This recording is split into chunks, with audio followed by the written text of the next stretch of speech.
मोहाली ਦੇ ਵਿੱਚ VOTING ਦੀ ਕੀ ਸਥਿਤੀ ਰਹੀ ਹੈ ਉਸ ਸੰਬੰਧੀ ਜਾਣਕਾਰੀ ਦੇਣ ਦੇ ਲਈ ਸੰਦੀਪ ਸਿੰਘ ਸਾਡੇ ਨਾਲ ਜੁੜ ਚੁੱਕੇ ਨੇ। ਗੱਲਬਾਤ ਉਹਨਾਂ ਦੇ ਨਾਲ ਕਰ ਲੈਂਦੇ ਆ। ਹਾਂ ਜੀ ਸੰਦੀਪ, ਬੜੀ ਹੈਰਾਨੀਜਨਕ ਹੈ ਗੱਲ ਕਿ मोहाली ਦੇ ਵਿੱਚ ਸਿਰਫ 53.1% ਦੀ VOTING ਹੁੰਦੀ ਹੈ, ਤਾਂ ਕੀ ਕਾਰਨ ਮੰਨੀਏ ਬਾਕੀ ਜ਼ਿਲ੍ਹਿਆਂ ਦੇ ਨਾਲ ਜੋ ਕੰਪੇਅਰ ਕੀਤਾ ਜਾਵੇ मोहाली ਨੂੰ ਤਾਂ ਬਹੁਤ ਘੱਟ VOTING ਹੋਈ ਹੈ।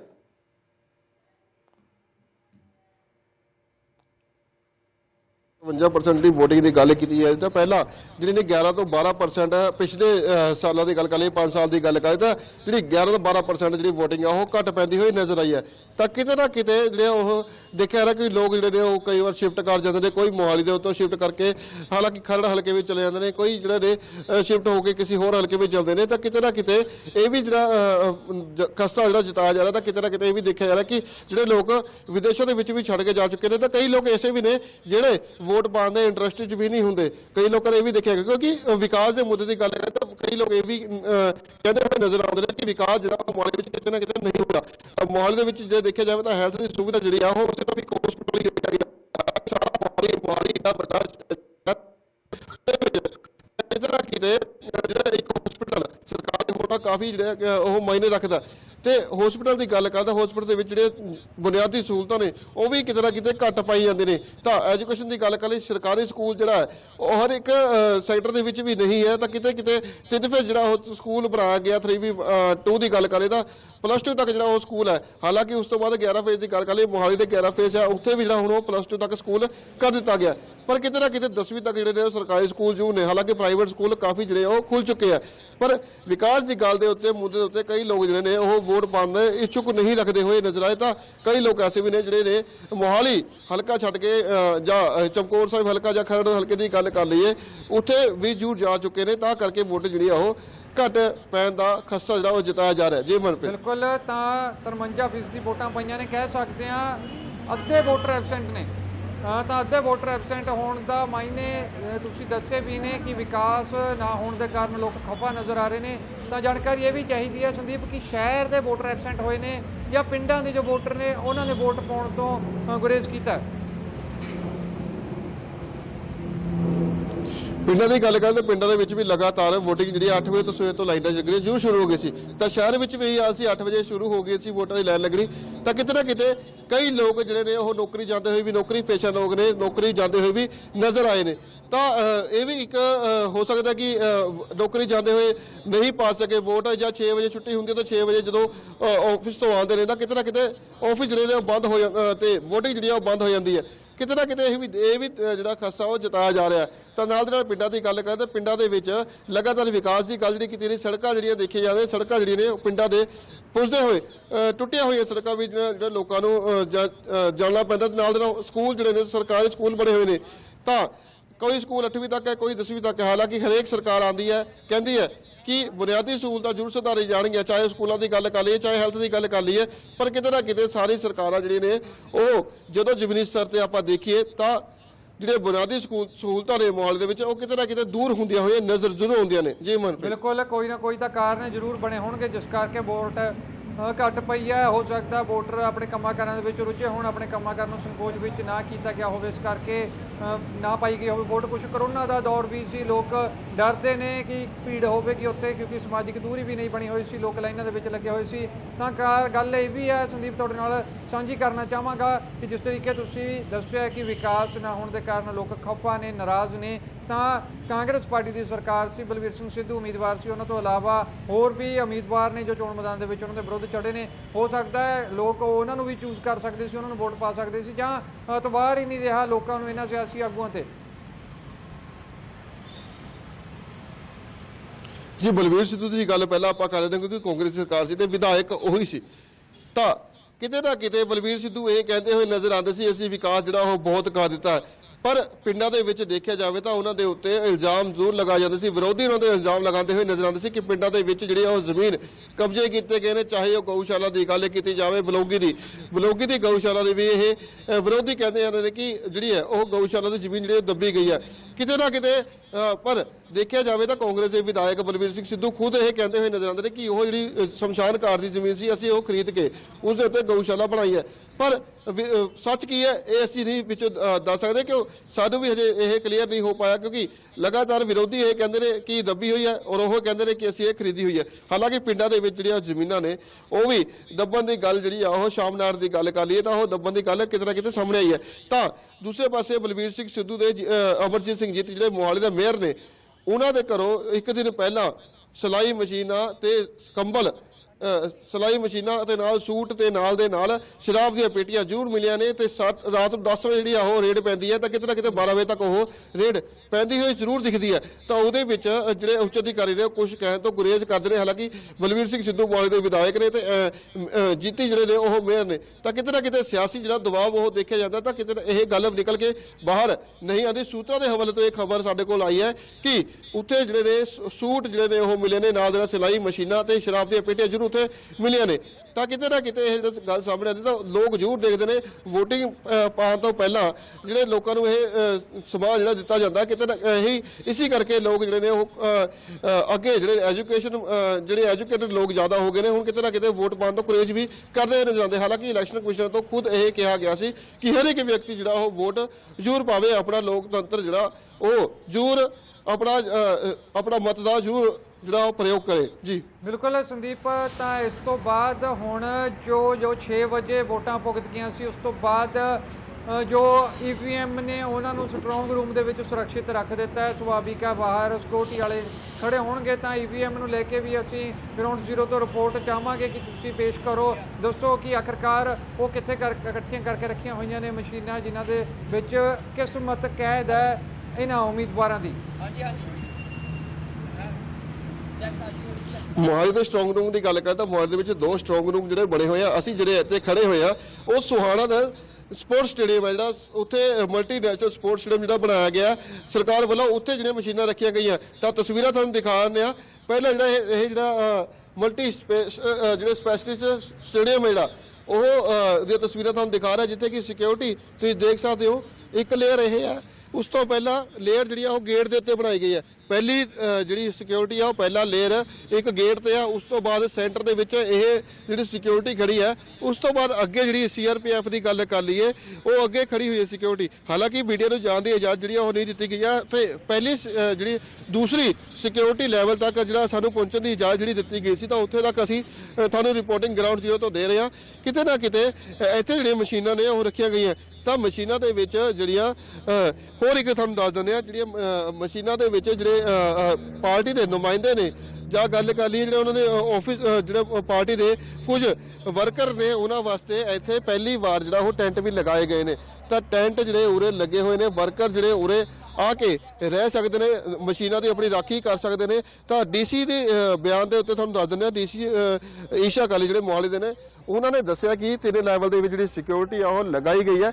ਤੇ ਨਾਲ ਦੇ ਨਾਲ ਜਿਹੜੇ ਟੈਂਟ ਇੱਥੇ ਲਗਾਇਆ ਗਿਆ, ਪਹਿਲੀ ਵਾਰ ਇਹ ਟੈਂਟ ਲਗਾਏ ਗਏ ਨੇ ਕਿ ਜਿਹੜੀ ਵੀ ਪਾਰਟੀ ਦੇ ਵਰਕਰ ਨੇ ਉਹ ਇੱਥੇ ਆ ਕੇ ਆਪਣੀ ਜਿਹੜੀ ਮਸ਼ੀਨਾਂ ਨੇ ਉਹ ਦੇਖ ਸਕਦੇ ਨੇ ਤੇ ਇੱਥੇ ਰਹਿ ਸਕਦੇ ਨੇ। ਹਾਲਾਂਕਿ ਦਿਨ ਰਾਤ ਦਾ ਜਿਹੜਾ ਪ੍ਰਬੰਧ ਹੈ ਉਹ ਸਰਕਾਰ ਵੱਲੋਂ ਕੀਤਾ ਗਿਆ ਉਹਨਾਂ ਦੇ ਰਹਿਣ ਦਾ, ਚਾਹੇ ਉਹ ਟਾਇਲਟ ਦੀ ਗੱਲ ਹੋਵੇ, ਚਾਹੇ ਉਹਨਾਂ ਦਾ ਖਾਣ ਪੀਣ ਦੀ ਗੱਲ ਹੋਵੇ। ਲਗਾਤਾਰ ਜਿਹੜੇ ਟੈਂਟ ਇੱਥੇ ਲਗਾਏ ਹੋਏ ਨੇ, ਤਾਂ ਨੁਮਾਇੰਦੇ 2 ਤੋਂ 3 ਨੁਮਾਇੰਦੇ ਇੱਕ ਟਾਈਮ ਦੇ ਵਿੱਚ ਇੱਥੇ ਰਹਿ ਸਕਦੇ ਨੇ।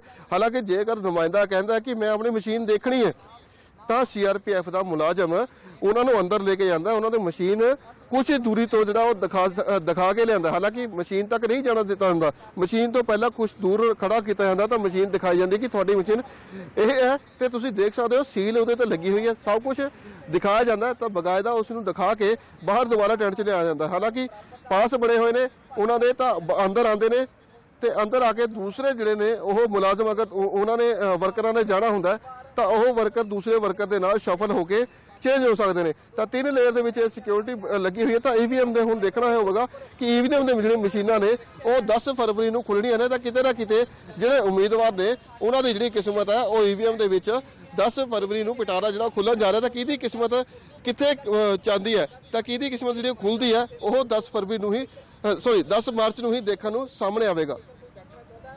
ਉੱਥੇ ਬੈਠ ਸਕਦਾ ਹੁੰਦਾ। ਆਪਾਂ ਹੋਰ ਜ਼ਿਲ੍ਹਿਆਂ ਦੇ ਪੱਤਰਕਾਰਾਂ ਦੇ ਨਾਲ ਵੀ ਗੱਲਬਾਤ ਕੀਤੀ ਹੈ। ਹੋਰ ਜ਼ਿਲ੍ਹਿਆਂ ਦੇ ਜੋ ਸਟਰੋਂਗ ਰੂਮ ਨੇ ਉਹਨਾਂ ਦਾ ਜਾਇਜ਼ਾ ਲਿਆ ਹੈ, ਉਹਨਾਂ ਨੇ ਵੀ ਗਰਾਊਂਡ ਜ਼ੀਰੋ ਤੋਂ ਰਿਪੋਰਟ ਪਿੱਛ ਕੀਤੀ ਹੈ। ਤਾਂ ਉੱਥੇ ਦੇਖਿਆ ਗਿਆ ਹੈ ਕਿ ਇਹਨਾਂ ਰਾਜਨੀਤਿਕ ਆਗੂਆਂ ਦੇ ਲਈ ਬੈਠਣ ਦੇ ਲਈ ਜਿਸ ਤਰੀਕੇ ਤੁਸੀਂ ਦਿਖਾਇਆ ਟੈਂਟ ਲੱਗੇ ਹੋਏ ਨੇ, ਪੈ ਸਕਦੇ ਨੇ, ਤਾਂ ਨਿਗਰਾਨੀ ਰੱਖ ਸਕਦੇ ਨੇ ਆਪਣੀ EVM ਦੀ। ਤਾਂ ਬਾਕੀ ਜ਼ਿਲ੍ਹਿਆਂ ਦੇ ਵਿੱਚ ਨਹੀਂ ਇਸ ਤਰ੍ਹਾਂ ਦੀ ਸੁਵਿਧਾ ਉਪਲਬਧ। ਤਾਂ ਇੱਕ ਹੋਰ ਕੁਐਸਚਨ ਮੈਂ ਨਾਲ ਹੀ ਐਡ ਕਰ ਦਿੰਦਾ ਕਿ ਖੇਡ ਸਟੇਡੀਅਮ ਦੇ ਵਿੱਚ ਨਜ਼ਰ ਆਇਆ ਕਿ ਇਹ ਸਟਰੋਂਗ ਰੂਮ ਬਣਾਇਆ ਗਿਆ, ਤਾਂ ਸਾਹਮਣੇ ਪਾਰਕ ਹੈ ਜਾਂ ਗਰਾਊਂਡ ਹੈ, ਉਹ ਤੁਹਾਨੂੰ ਪਤਾ ਹੋਊਗਾ ਭਲੀ ਭਾਂਤ ਕਿ ਕਿੱਥੇ ਉਹ ਲਗਾਏ ਹੋਏ ਨੇ ਟੈਂਟ। ਤਾਂ ਜੋ ਖਿਡਾਰੀ ਨੇ ਉਹਨਾਂ ਦੀ ਖੇਡ ਤੇ ਵੀ ਤਾਂ ਇਸ ਤੇ ਅਸਰ ਪਵੇਗਾ, ਕਿਉਂਕਿ ਜੋ ਜਵਾਨ ਇੱਥੇ ਤੈਨਾਤ ਨੇ, ਅਧਿਕਾਰੀ ਤੈਨਾਤ ਨੇ, ਉਹ ਤਾਂ ਕਿਸੇ ਨੂੰ ਵੀ ਅੰਦਰ ਜਾਣ ਦੀ ਆਗਿਆ ਨਹੀਂ ਦਿੰਦੇ। ਜੇ ਦੇਖਿਆ ਜਾਵੇ ਤਾਂ ਜਿਹੜੀ ਖੇਡ ਦੇ ਖਿਡਾਰੀ ਨੇ ਉਹ ਕਿਤੇ ਨਾ ਕਿਤੇ ਸ਼ਾਮ ਨੂੰ ਹੀ ਖੇਡਣ ਆਉਂਦੇ ਸੀ, ਤਾਂ ਉਹਨਾਂ ਨੇ ਲਈ ਜਿਹੜਾ ਇਹ ਬੰਦ ਕੀਤਾ ਗਿਆ। ਹਾਲਾਂਕਿ ਕੋਈ ਵੀ ਵਿਅਕਤੀ ਜਿਹੜਾ ਉਹ ਇੱਥੇ ਨਹੀਂ ਆ ਸਕਦਾ, ਕਿਉਂਕਿ 3 ਲੇਅਰ ਜਿਹੜੀ ਆ ਉਹ ਸਿਕਿਉਰਿਟੀ ਪਹਿਲਾਂ ਤੋਂ ਹੀ ਲੱਗੀ ਗਈ ਹੈ। ਤੇ ਨਾਲ ਦੇ ਨਾਲ CRPF ਜਾਂ ਲੋਕਲ ਪੁਲਿਸ ਜਾਂ DC ਜਿਹੜੇ ਨੇ SSP ਉਹੀ ਇੱਥੇ ਆ ਸਕਦੇ ਨੇ ਤੇ ਦੇਖ ਸਕਦੇ ਨੇ। ਹਾਲਾਂਕਿ ਜਿਹੜੇ DC ਜਾਂ ASP ਅੰਦਰ ਆਉਣਗੇ ਤਾਂ ਉਹਨਾਂ ਲਈ ਇੱਕ ਵਿਜ਼ਿਟਰ ਰਜਿਸਟਰ ਵੀ ਬਣਾਇਆ ਗਿਆ। ਰਜਿਸਟਰ ਦੇ ਵਿੱਚ ਲਗਾਤਾਰ ਉਹ ਆਪਣੀ ਐਂਟਰੀ ਕਰਨਗੇ ਤਾਂ ਜੋ ਪਤਾ ਲੱਗ ਸਕੇ ਕਿ ਕੌਣ ਜਿਹੜਾ ਉਹ ਨਿਖਰ ਕਰਨ ਆਇਆ। ਤਾਂ ਜਿਹੜੀ CCTV ਕੈਮਰੇ ਦੀ ਗੱਲ ਵੀ ਕੀਤੀ ਗਈ ਤਾਂ CCTV ਕੈਮਰੇ ਵੀ ਅੰਦਰ ਲਗਾਏ ਗਏ ਨੇ। ਤਾਂ CCTV ਦੀ ਨਜ਼ਰ ਜਿਹੜੀ ਪੂਰੀ ਤਰ੍ਹਾਂ ਰੱਖੀ ਜਾ ਰਹੀ ਹੈ, ਕਿਉਂਕਿ ਸੁਰੱਖਿਆ ਦੇ ਮੱਦੇ ਨਜ਼ਰ ਜਿਹੜੀ CCTV ਉਹ ਬਹੁਤ ਜ਼ਰੂਰੀ ਹੈ। ਤੇ ਨਾਲ ਦੇ ਤੁਹਾਨੂੰ ਦਿਖਾ ਦਿੰਦੇ ਇੱਕ ਕੋਈ ਅਣਸੁਖਾਵੀ ਘਟਨਾ ਨਾ ਹੋ ਸਕੇ, ਤਾਂ ਅੱਗ ਲੱਗਣ ਦਾ ਅਗਰ ਕੋਈ ਡਰ ਹੈ ਤਾਂ ਉਹਦੇ ਲਈ ਫਾਇਰ ਬ੍ਰਿਗੇਡ ਦੀ ਜਿਹੜੀ ਗੱਡੀ ਆ ਉਹ ਵੀ ਇੱਥੇ ਖੜੀ ਕੀਤੀ ਗਈ ਹੈ। ਤਾਂ ਉੱਚ ਅਧਿਕਾਰੀ ਇੱਥੇ ਆਉਂਦੇ ਨੇ ਤਾਂ ਕਿਤੇ ਨਾ ਕਿਤੇ ਆਪਣੇ ਵਿਜ਼ਿਟਰ ਰਜਿਸਟਰ ਦੇ ਵਿੱਚ ਜ਼ਰੂਰ ਸਾਈਨ ਕਰਦੇ ਹੋਏ ਜ਼ਰੂਰ ਨਜ਼ਰ ਆਉਂਦੇ ਨੇ। ਤਾਂ ਸਾਈਨ ਕਰਕੇ ਜਿਹੜਾ ਉਹਨੂੰ ਅੰਦਰ ਆਉਣ ਦੀ ਇਜਾਜ਼ਤ ਜਿਹੜੀ ਉਹ ਦਿੱਤੀ ਜਾਂਦੀ ਹੈ।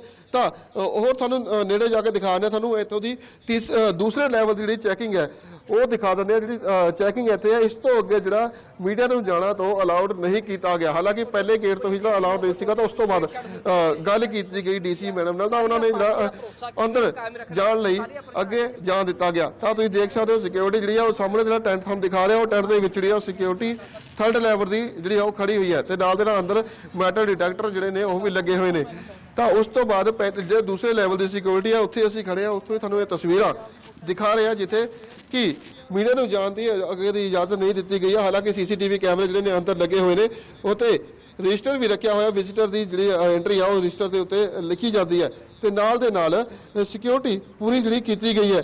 ਜੀ ਬਿਲਕੁਲ। ਤਾਂ ਜੋ ਇਹ ਟੈਂਟ ਲੱਗੇ ਹੋਏ ਨੇ ਇਹਨਾਂ ਆਗੂਆਂ ਦੇ ਲਈ ਕਿ ਰਹਿ ਸਕਦੇ ਨੇ, ਇੱਥੇ ਰਾਤ ਤੱਕ ਵੀ ਰਹਿ ਸਕਦੇ ਨੇ। ਸਿਰਫ ਮੋਹਾਲੀ ਦੇ ਵਿੱਚ ਅਸੀਂ ਦੇਖਿਆ ਇਸ ਤਰ੍ਹਾਂ ਦੇ ਇੰਤਜ਼ਾਮ ਆ। ਤਾਂ ਜੇ ਕੱਲ ਹੁਣ ਦੀ ਕੀਤੀ ਜਾਵੇ, ਮੌਜੂਦਾ ਸਮੇਂ ਦੇ ਵਿੱਚ ਕਿਸੇ ਵੀ ਪਾਰਟੀ ਦਾ ਕੋਈ ਵਰਕਰ ਇੱਥੇ ਮੌਜੂਦ ਹੈ ਟੈਂਟਾਂ ਦੇ ਵਿੱਚ, ਕਿਸੇ ਵੀ ਪਾਰਟੀ ਨੇ ਆ ਕੇ ਬਾਹਰ ਨਹੀਂ ਪੜੀ, ਕਿਸੇ ਸਰਕਾਰ ਨੇ ਆ ਕੇ ਸਾਡੀ ਜੀ ਹੁਣ ਦੀ ਗੱਲ ਕੀਤੀ ਜਾਵੇ ਤਾਂ ਹਾਲੇ ਲਗਭਗ ਬੰਦੇ ਜਿਹੜੇ ਅੰਦਰ 1 ਤੋਂ 2 ਜਿਹੜੇ ਬੰਦੇ ਉਹ ਦੇਖੇ ਗਏ ਆ। ਪਾਰਟੀ ਦੇ ਜਿਹੜੇ ਆਗੂ ਨੇ ਉਹ ਗੱਲ ਕਰ ਲਈ ਵਰਕਰ ਜਿਹੜੇ ਨੇ ਉਹ ਅੰਦਰ ਦੇਖੇ ਜ਼ਰੂਰ ਗਏ ਨੇ। ਹਾਲਾਂਕਿ ਪੁਲਿਸ ਦੇ ਵੱਲੋਂ ਮਿਲਣ ਦੀ ਇਹਨਾਂ ਨੂੰ ਮਨਾਹੀ ਜੋ ਕੀਤੀ ਗਈ ਹੈ। ਹਾਲਾਂਕਿ ਉਹ ਬਾਹਰ ਜਿਹੜੇ ਆ ਕੇ ਉਹ ਬਿਆਨ ਦੇਣ ਤੋਂ ਹਜੇ ਗੁਰੇਜ਼ ਕਰਦੇ ਹੋਏ ਨਜ਼ਰ ਆ ਰਹੇ ਨੇ, ਕਿਉਂਕਿ ਕਿਤੇ ਨਾ ਕਿਤੇ ਹਰ ਇੱਕ ਦੇ ਮਨ ਦੇ ਵਿੱਚ ਡਰ ਜ਼ਰੂਰ ਜਿਹੜਾ ਉਹ ਬੈਠਿਆ ਹੋਇਆ ਕਿ ਬਿਆਨ ਜਿਹੜੇ ਨੇ ਉਹ ਦੇਣ ਤੋਂ ਗੁਰੇਜ਼ ਕੀਤੇ ਜਾ ਰਹੇ ਨੇ, ਕਿਉਂਕਿ ਕਿਸਮਤ ਜਿਹੜੀ ਆ ਉਹ 10 ਮਾਰਚ ਨੂੰ ਹੀ ਜਿਹੜੀ ਉਹ ਚਮਕਣੀ ਹੈ। ਹੁਣ ਪਤਾ ਨਹੀਂ ਹੈ ਕਿਉਂਕਿ 5 ਪ੍ਰਤਿਆਸ਼ੀ ਨੇ, 5 ਦੇ ਵਿੱਚੋਂ ਕਿਹਦੀ ਕਿਸਮਤ ਖੁੱਲ ਕੇ ਮੋਹਾਲੀ ਦੇ ਵਿੱਚ ਸਾਹਮਣੇ ਆਉਂਦੀ ਹੈ ਇਹ ਤਾਂ 10 ਮਾਰਚ ਨੂੰ ਹੀ ਦੇਖਿਆ ਜਾਵੇਗਾ। ਹਾਲਾਂਕਿ ਗੱਲ ਕਰ ਲਈ 5 ਦੀ, ਤਾਂ 5 ਦੇ ਵਿੱਚੋਂ ਆਮ ਆਦਮੀ ਪਾਰਟੀ ਦੇ ਜਿਹੜੇ ਨੇ ਉਹ ਨੇ ਅਤੇ ਬੀਜੇਪੀ ਦੇ ਜਿਹੜੇ ਨੇ ਉਹ ਵੀ ਉਹਨਾਂ ਨੇ ਵੀ ਜਿਹੜਾ ਆਪਣੇ ਸੀਟ ਦੇ ਕੇ ਇੱਥੇ ਖੜਾ ਕੀਤਾ ਤੇ ਨਾਲ ਦੇ ਨਾਲ ਸ਼੍ਰੋਮਣੀ ਅਕਾਲੀ ਦਲ ਤੋਂ ਵੀ ਇੱਕ ਖੜਾ ਕੀਤਾ ਗਿਆ ਤੇ ਦੂਸਰੇ ਪਾਸੋਂ ਕਿਸਾਨਾਂ ਦੀ ਪਾਰਟੀ ਵੱਲੋਂ ਵੀ ਆਪਣਾ ਨੁਮਾਇੰਦਾ ਜਿਹੜਾ ਇੱਥੇ ਖੜਾ ਕੀਤਾ ਗਿਆ। ਤੇ ਇਹ ਗੱਲ ਕਰ ਲਈਏ 3rd ਜੈਂਡਰ ਦੀ, ਤੇ 3rd ਜੈਂਡਰ ਵੀ ਇੱਥੇ ਇੱਕ ਸੀਟ ਦੇ ਉੱਤੇ ਖੜਾ ਹੋਏ ਨੇ। ਮੋਹਾਲੀ ਦੀ ਸੀਟ ਤੋਂ 3rd ਜੈਂਡਰ ਵੀ ਖੜੇ ਹੋਏ ਨੇ। ਤਾਂ ਮੋਹਾਲੀ ਦੀ ਤੁਹਾਨੂੰ ਸੀਟਾਂ ਦਿਖਾ ਰਹੇ ਗਰਾਊਂਡ ਜ਼ੀਰੋ ਤੋਂ ਰਿਪੋਰਟ ਦੇ ਜਿੱਥੇ ਕਿ ਟੈਂਟ ਲਗਾਏ ਹੋਏ ਨੇ। ਤਾਂ ਆਪਣੀ ਪਾਰਟੀ ਜਿਹੜੀ ਆ ਉਹ ਆਪਣੀਆਂ ਮਸ਼ੀਨਾਂ ਦੇਖਣ ਲਈ ਕਿਤੇ ਨਾ ਕਿਤੇ 2 ਤੋਂ 3 ਬੰਦੇ ਜਿਹੜੇ ਨੇ ਉਹ ਇੱਥੇ ਇਸ ਟੈਂਟ ਦੇ ਵਿੱਚ ਰਹਿੰਦੇ ਹੋਏ ਜ਼ਰੂਰ ਨਜ਼ਰ ਆਉਣਗੇ। ਜੀ ਬਿਲਕੁਲ ਦੇਖਣਾ ਹੋਵੇਗਾ ਕਿ ਆਖਰਕਾਰ ਕਿਹੜੇ ਸਿਆਸੀ ਉਮੀਦਵਾਰ ਰਹਿੰਦੇ ਨੇ ਤੇ ਆਸ ਕਰਦੇ ਹਾਂ ਕਿ ਉਹ ਬਿਨਾਂ ਕਿਸੇ ਝਗੜੇ ਤੋਂ ਰਹਿਣ, ਇੱਥੇ ਆਪਸੀ ਭਾਈਚਾਰਕ ਸਾਂਝ ਬਣਾ ਕੇ ਰੱਖਣ। ਤਾਂ ਖੇਡ ਸਟੇਡੀਅਮ ਦੇ ਵਿੱਚ ਇੰਤਜ਼ਾਮ ਕੀਤਾ ਹੋਇਆ ਸੰਦੀਪ ਇਹ ਸਟਰੋਂਗ ਰੂਮ ਦਾ। ਤਾਂ ਤੁਸੀਂ ਦੱਸਿਆ ਕਿ ਖਿਡਾਰੀਆਂ ਨੂੰ ਆਉਣ ਤੋਂ ਵੀ ਮਨਾ ਕਰ ਦਿੱਤਾ ਤੇ ਇਸ ਤੋਂ ਬਾਅਦ ਖਿਡਾਰੀਆਂ ਦੇ ਵਿੱਚ ਕੋਈ ਨਾਰਾਜ਼ਗੀ ਤਾਂ ਨਹੀਂ ਪਾਈ ਗਈ, ਕਿਉਂਕਿ ਖੇਡ ਪ੍ਰੈਕਟਿਸ ਤੇ ਜ਼ਰੂਰ ਅਸਰ ਪਵੇਗਾ। ਸਹਿਮਤ ਹੋ ਚੁੱਕੇ ਨੇ ਉਹ ਇਸ ਫੈਸਲੇ ਦੇ ਨਾਲ ਕਿ ਠੀਕ ਹੈ ਭਾਈ, ਜਿੰਨਾ ਟਾਈਮ ਨਤੀਜੇ ਨਹੀਂ ਆਉਂਦੇ 10 ਮਾਰਚ ਤੱਕ ਅਸੀਂ ਆਪਣੀ ਖੇਡ ਦੀ ਪ੍ਰੈਕਟਿਸ ਕਰੇ ਬਿਨਾਂ ਰਹਿ ਜਾਾਂਗੇ। ਫਿਰ ਦੇਖਿਆ ਜਾਵੇ ਤਾਂ ਅਗਰ 10 ਮਾਰਚ ਨੂੰ ਜਿਹੜੇ ਰਿਜ਼ਲਟ ਆਉਣੇ ਨਾ ਉਸ ਤੋਂ ਬਾਅਦ ਪਹਿਲਾਂ ਜਿਹੜਾ ਇਹਨਾਂ ਨੂੰ ਖਿਲਾੜੀ ਨੂੰ ਆਉਣ ਤੋਂ ਅੰਦਰ ਜਿਹੜਾ ਇਜਾਜ਼ਤ ਨਹੀਂ ਦਿੱਤੀ ਗਈ। ਹਾਲਾਂਕਿ ਗਰਾਊਂਡ ਦੇ ਵਿੱਚ ਜਿਹੜਾ ਟੈਂਟ ਲੱਗਿਆ ਹੋਇਆ ਤਾਂ ਇਸ ਤੋਂ ਅੱਗੇ ਜਿਹੜਾ ਉਹ ਖੇਡਣ ਲਈ ਟਰੈਕ ਬਣਾਇਆ ਹੋਇਆ, ਉਸ ਦੇ ਉੱਤੇ ਜਿਹੜੇ ਨੇ ਖਿਡਾਰੀ ਆਪਣੀ ਦੌੜ ਕਰ ਸਕਦੇ ਨੇ। ਹਾਲਾਂਕਿ ਜਿਹੜਾ ਟਰੈਕ ਹੈ ਉਹ ਸਾਫ਼ ਹੈ, ਉੱਥੇ ਕੋਈ ਵੀ ਜਿਹੜਾ ਟੈਂਟ ਹੈ ਉਹ ਨਹੀਂ ਲਗਾਇਆ ਗਿਆ। ਟੈਂਟ ਤੋਂ ਪਹਿਲਾਂ ਹੀ ਜਿਹੜਾ ਗਰਾਊਂਡ ਹੈ, ਗਰਾਊਂਡ ਦੇ ਵਿੱਚ ਜਿੱਥੇ ਕਿ ਰਿਲੈਕਸ ਕਰ ਸਕਦੇ ਨੇ ਖਿਡਾਰੀ, ਉਸ ਗਰਾਊਂਡ ਦੇ ਵਿੱਚ ਜਿਹੜਾ ਟੈਂਟ ਲਗਾਇਆ ਗਿਆ। ਇੱਥੇ ਇਹ ਟੈਂਟ ਦੇ ਵਿੱਚ ਹੀ ਪਹਿਲਾਂ ਜਿਹੜੀਆਂ EVM ਮਸ਼ੀਨਾਂ ਜਿਹੜੀਆਂ ਨੇ ਉਹ ਡਿਸਟ੍ਰੀਬਿਊਸ਼ਨ ਹੋਈਆਂ ਮੋਹਾਲੀ ਡਿਸਟ੍ਰਿਕਟ ਦੇ ਵਿੱਚ। ਇਸੀ ਟੈਂਟ ਦੇ ਵਿੱਚੋਂ ਜਿਹੜੀਆਂ ਮਸ਼ੀਨਾਂ ਨੇ ਉਹ ਡਿਸਟ੍ਰੀਬਿਊਸ਼ਨ ਇੱਥੇ ਹੀ ਹੋਈ ਸੀ। ਤਾਂ ਹੁਣ ਇਸੀ ਟੈਂਟ ਦੇ ਵਿੱਚ ਇਹਨਾਂ ਨੂੰ ਜਿਹੜੇ ਕਹਿ ਲਈਏ ਕਿਸੇ ਵੀ ਪਾਰਟੀ ਦੇ ਜਿਹੜੇ ਨੇ ਆਗੂ ਨੇ ਜਾਂ ਵਰਕਰ ਨੇ ਉਹ ਇੱਥੇ ਰਹਿੰਦੇ ਹੋਏ ਜ਼ਰੂਰ ਨਜ਼ਰ ਆਉਣਗੇ।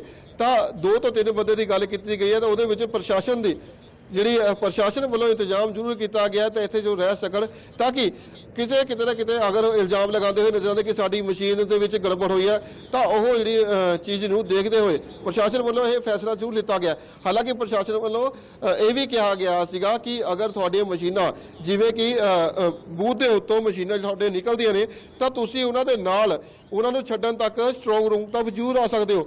ਮਸ਼ੀਨਾਂ ਨੂੰ ਛੱਡਣ ਸਟਰੋਂਗ ਰੂਮ ਤੱਕ ਜਿਹੜੇ ਨੇ ਉਹ ਕਿਤੇ ਨਾ ਕਿਤੇ ਕੈਂਡੀਡੇਟ ਜਾਂ ਉਹਨਾਂ ਦੇ ਆਗੂ ਅੱਗੇ ਆਉਂਦੇ ਹੋਏ ਜ਼ਰੂਰ ਦਿਖਾਈ ਦਿੱਤੇ। ਪਿੱਛੇ ਅੱਗੇ ਜਿਹੜੀ ਸਿਕਿਉਰਿਟੀ ਨਾਲ ਗੱਡੀ ਜਿਹੜੀ ਮਸ਼ੀਨਾਂ ਰੱਖੀਆਂ ਹੋਈਆਂ ਸੀ ਉਸ ਤੋਂ ਬਾਅਦ ਆਪਣੀਆਂ ਗੱਡੀਆਂ ਦੇ ਨਾਲ ਰਾਹੀਂ ਇੱਥੇ ਤੱਕ ਪੁੱਜੇ ਤੇ ਗੱਡੀ ਦੇ ਵਿੱਚੋਂ ਮਸ਼ੀਨਾਂ ਉਤਰਵਾਈਆਂ, ਸਟਰੋਂਗ ਰੂਮ ਦੇ ਅੰਦਰ ਰਖਵਾ ਕੇ ਸਾਈਨ ਕਰਕੇ ਉਹ ਇੱਥੋਂ ਦੀ ਜਾਂਦੇ ਹੋਏ ਜ਼ਰੂਰ ਨਜ਼ਰ ਆਏ ਸੀ। ਜੀ ਬਿਲਕੁਲ ਸੰਦੀਪ ਜੀ, ਤੁਸੀਂ ਪੂਰੀ ਤਹਿ ਤੋਂ ਜਾਣਕਾਰੀ ਦਿੱਤੀ ਹੈ ਗਰਾਊਂਡ